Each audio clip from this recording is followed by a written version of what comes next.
Dinilai bermasalah dalam melakukan tahapan pilkada, DPRD Kabupaten Bone memanggil KPUD dan Bawaslu guna memberikan klarifikasi.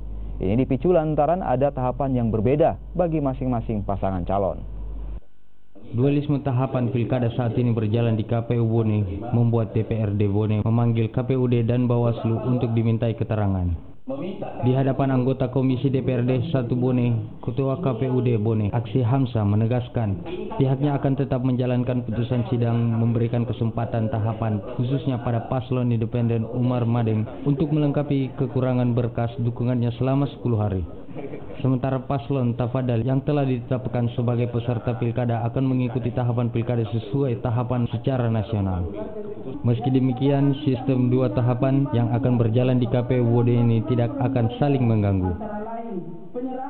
Walaupun sebenarnya kita tidak menganggap dua tahapan, karena nanti tahap perseorangan ini kan hanya menyesuaikan nanti. Kalau dia lolos, maka dia langsung masuk ke tahapan utama.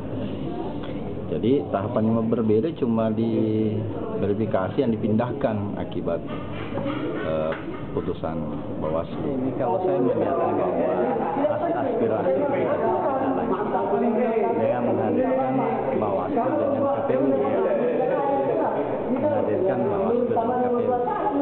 Artinya apa semua? Agar supaya di dalam perjalanan selanjut tugas-tugas yang berat yang akan dimainkan oleh kedua lembaga ini ada sinkronisasi yang baik, saling memahami,